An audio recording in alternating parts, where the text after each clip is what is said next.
think it was around the between 7 minute and 8 mark, that timeout when Vandy kind of got it close, and then it felt like your guys kind of regrouped and pulled away. Just what was the message in that, and what did you see come out of that timeout?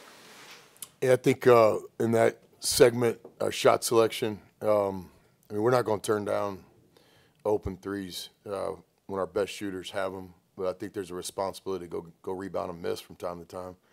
And obviously today was a positive for us to out-rebound the opponent.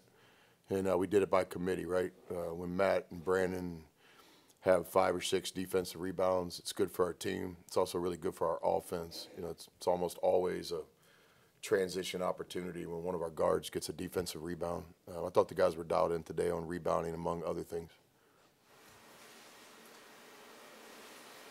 I know you haven't watched this film yet, but just from watching this game and film from Wednesday, what has been your takeaways from these two different kind of style of wins coming off the last Saturday? Yeah, my mind's pretty much always on the game. I can't even really remember who we played last, but I know today we had an offensive game plan to try to have some balance, and we got 4 guys to double figures with another guy at 9. And so if we can get 5 guys in double figure scoring, it's always good for us the way we like to play.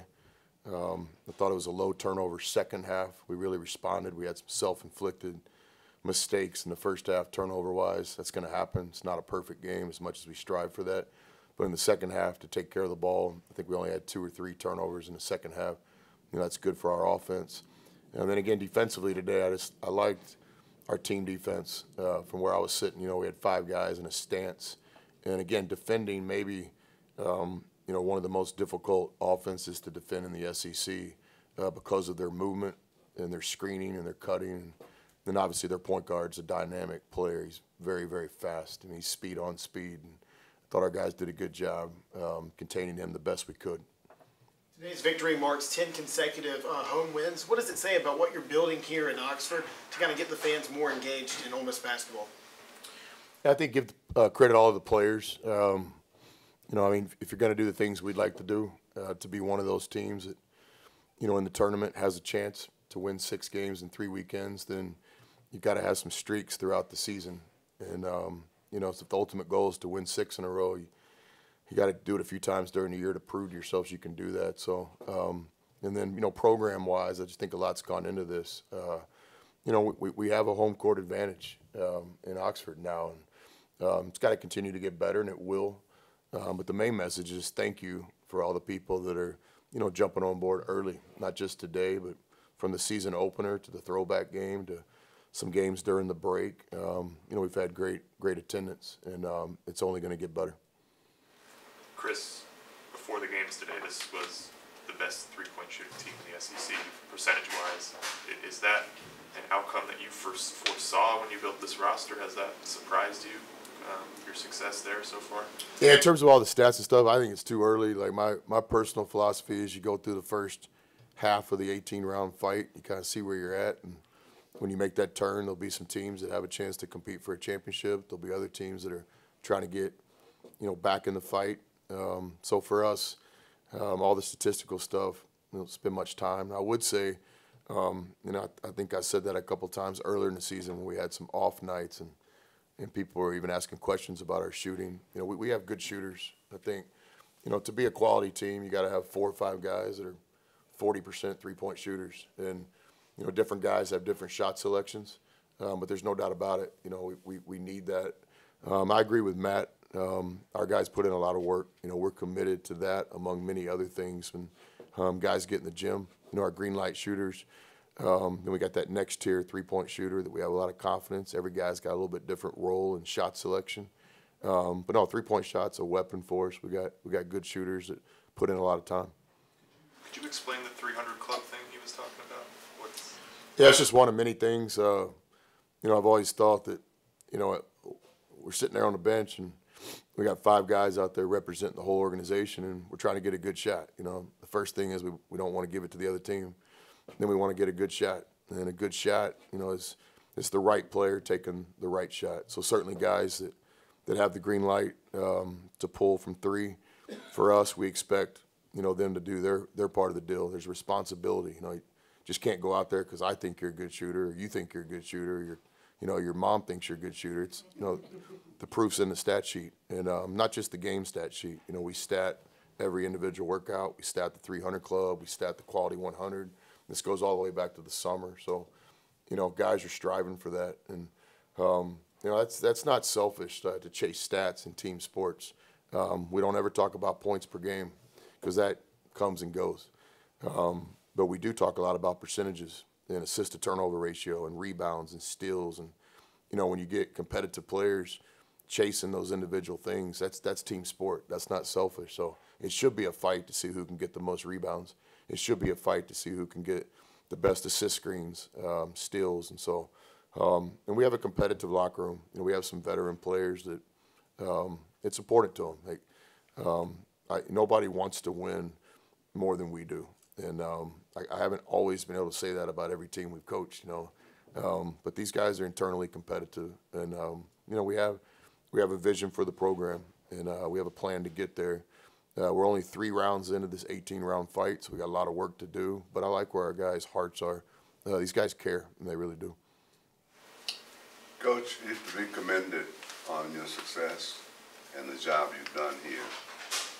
When you look back and you think about what you've put together here, was it difficult in getting the players to buy into the culture that you established? Good to see you, Jesse. Love you, man. All that starts in recruiting.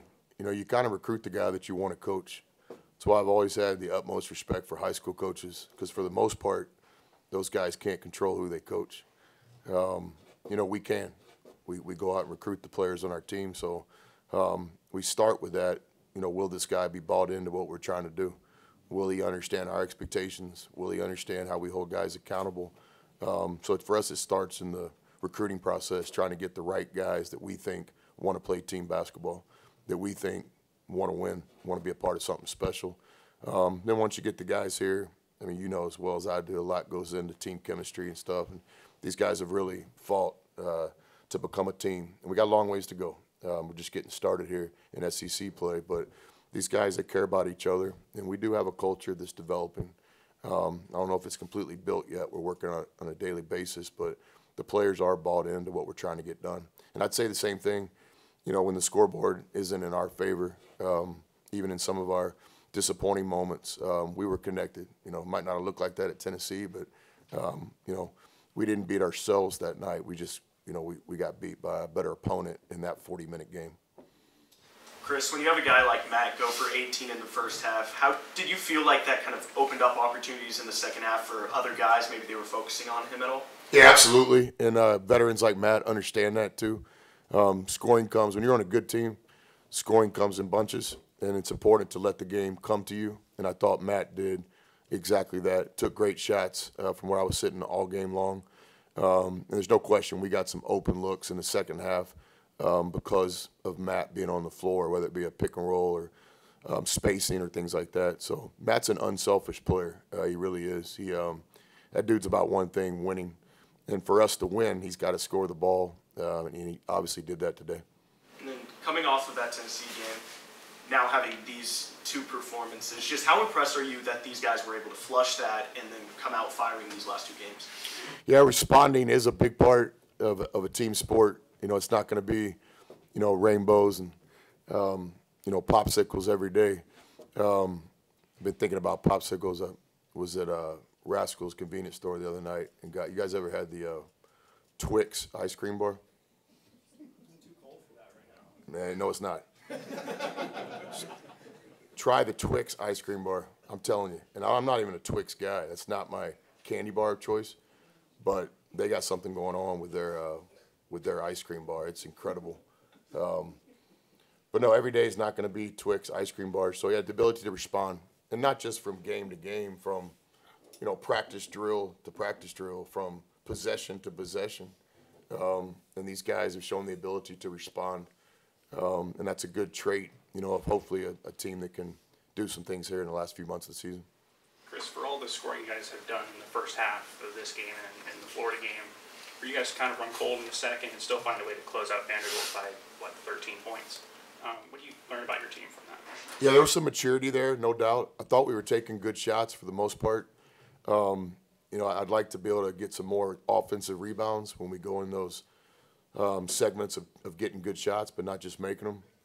And then I thought defensively, we did have some maturity to us. You know, when that thing got to 10 a couple times and you feel kind of the pressure, I thought the guys were dialed in. There wasn't any panic from where I was sitting. And then we were able to string some stops together. You know, for us, if we get 3 consecutive stops in a game, we call that a kill. We're always trying to get about 7 kills a game. And we actually did get a couple kills in the second half when our offense wasn't helping us much. More questions for Coach? Yeah, I don't want to imply anything here, but the portal, there are some coaches that love it, there are some coaches that hate it. It's obvious that you love it. Would you talk a little bit about the portals and the future?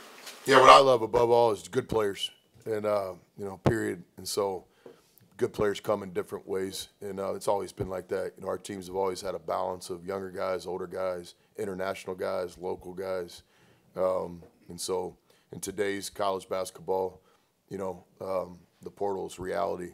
You know, you could either embrace it or run from it, and we certainly have. And you know, it's not just about the guys that we're fortunate enough to get. We've got some good players around the country that are playing at other schools right now, and we pull for those guys too. So, you know, each player makes an individual decision, and but we pull for all players, not just the ones we get. From time to time, we see a player make a decision they think's best for them. But no, it's all about recruiting. You know, like whatever way we have to find them, wherever we have to go. You know, we're trying to get players here that can compete for SEC championships. And this first year's team, you know, we got good players. I said that at the very first press conference we have. There'll be no asterisks next to this first year's team. You know, we're proud of the talent we have. We feel like we can compete against anybody.